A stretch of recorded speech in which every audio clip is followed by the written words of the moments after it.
think Colin Morikawa puts on the green jacket on Sunday. I think he's the one. I think he's going to lock in, assassin focus, and go and win a major. Go and win the Masters. Uncle G, who you got as your favorite? Yeah, it's a boring pick. That is Scotty Scheffler. I think he's going to repeat. He's just too sharp right now, and he has one under his belt. It's kind of like, Rory. I don't know if I dreamt this or if I heard him say this in a soundbite.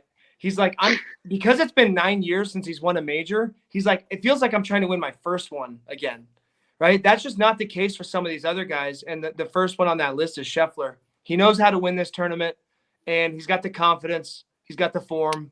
I think he's your winner. That's almost like GIF coming out hot in the year 2000 and saying, guys, Tiger's going to win it. I just got a feeling. I've got a feeling that's going to win. Thanks for nothing, Uncle G. So I can pick the most likely person who I think is going to win it, or I can make something stupid up like Morikawa, who can't chip or putt, whose dog wears the little booties. No, I like his game. I think his two majors speak for themselves, but I just think he's not trending in the right direction. So let's talk on Sunday night. I can't wait for you to eat that crow. My favorite is Max Homa. Love Max Homa. Gotta ride him. Guy's amazing. Fair. He's already won, I think, twice this year. He's just steady Eddie. His short game is unbelievable. He's putting lights out. Big aim point guy. You know how I feel about aim point. I'm very pro aim point. They were giving those kids on drive, chip, and putt a hard time for doing aim point. And I didn't understand why they were giving them a hard time. Yeah. And we're big aim point guys.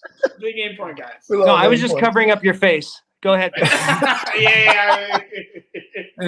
Hey, another easy spineless pick. Way to go, Bam Bam. Thank you. Yeah. I mean, I think we all agree Max Homa is a national treasure. Hold on, was Coach Pesh, wait.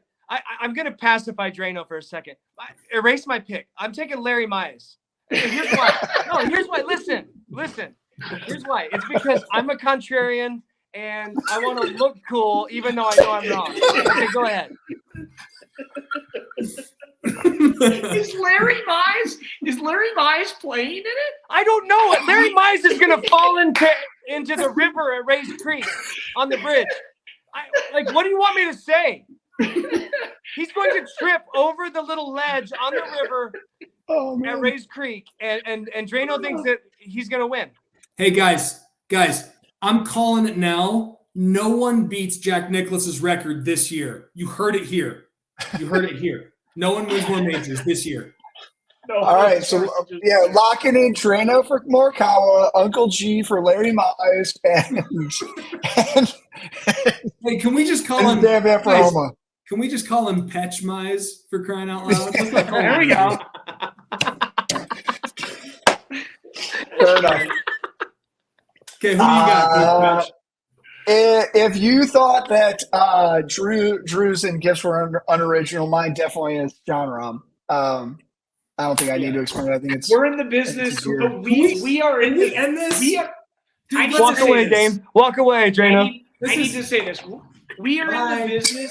We're in the business of entering the people. You guys are like trying to be safe and smart. You got to take a flyer for the people. Max Homa. Come on, book it. That's not a flyer. That guy's playing out of his mind right now. No, that's a dark horse. More that's a good flyer than Rahm. That's a good pick.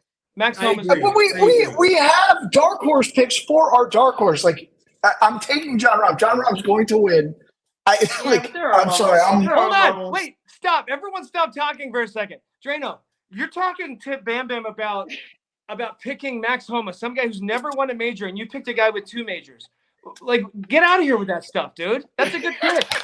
Hey, all I'm saying is we should call this the boring podcast because I think it's going to be more, descriptive of what we're saying here. Sorry, go ahead. Okay.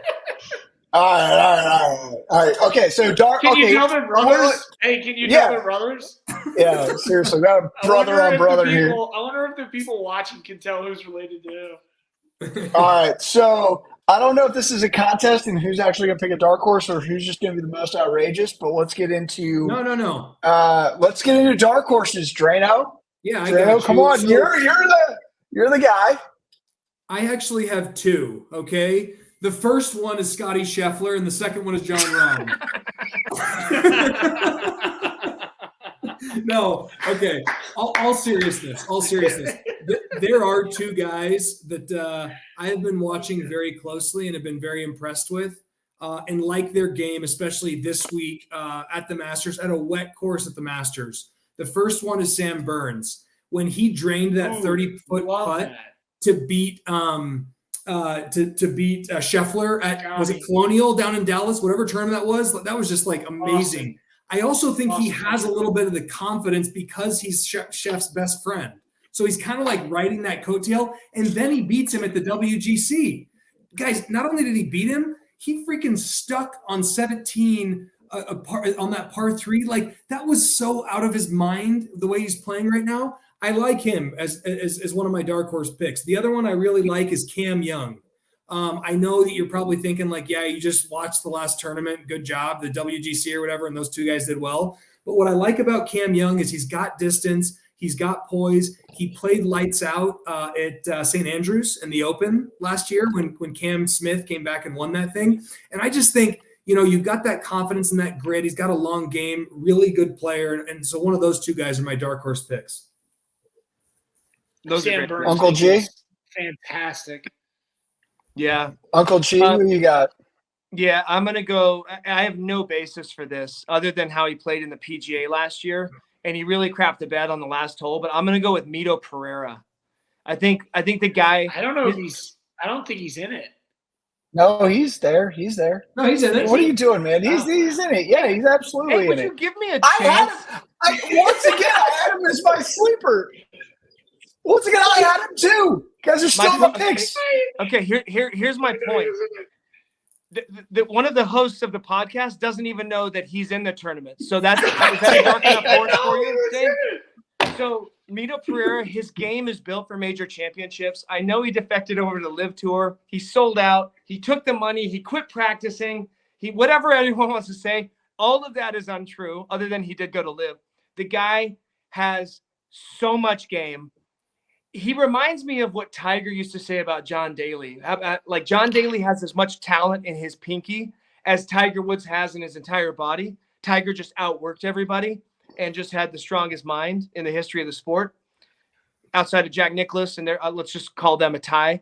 But Mito Pereira's game is just so good, and he just kind of has a knack for stepping up in these big moments. Again, I know that his limitation is that he kind of lost the lead on the last hole at the PGA Championship, but for him to be in that position, that's a special, special talent. He's a great player. I like him making a run this year. That's fair. I had him on my list as well. Guys, just keep stealing my picks. Don't worry, I got an even better one. All right, Bam Bam, who you got? I think it's really important with a dark horse that they're playing well. Like, going into the tournament, I really have no idea how Mito Pereira is playing. A lot of the Live guys, I'm just not sold on. Like, my heart wants to pick Cam Smith, but like, even Cam Smith's like, I don't know, I don't really play golf anymore. But my dark horse has to be Jason Day. You got to be playing well. He just beat the best player we've seen in a really long time, since John Rahm was the best player we had seen in a long time before him. So it's Jason Day. I'm going Jason Day, dark horse, book it. Fair enough. Catch what you got. Fair enough. Well, since you stole my first pick with Mito, but it's okay because I actually like my second pick even better. Let me guess. Let me guess your second one, please. Can I guess? Yeah, hit me. Abraham Answer. No. Okay. I wish you got You it. should have just said yes. I still can't believe that. Yeah, I should have. I still can't believe that he doesn't get picked more. I feel like he's been on the leaderboard at the Masters a lot over the last couple of years, but Sungjae Im. I know, like, we joke, like, we are big Sungjae Im, like, No, that's content not a guys. joke. We love Sungjae. But, like, I actually think that he's, like, one of the best ball strikers in the world. And for whatever reason, I'm a big horses for courses guy, and he has been on the leaderboard at Augusta at least like 2 of the last 3 years. And I think that he's going to ball strike his way right back into He's contention and always- be there. He's always on that leaderboard. You're right. He loves Always. that. Think about the last couple of years. He's been on there every year, and it's just like Yeah. he'll probably be there again. Like, and God, no one ever adorable. even mentions his name.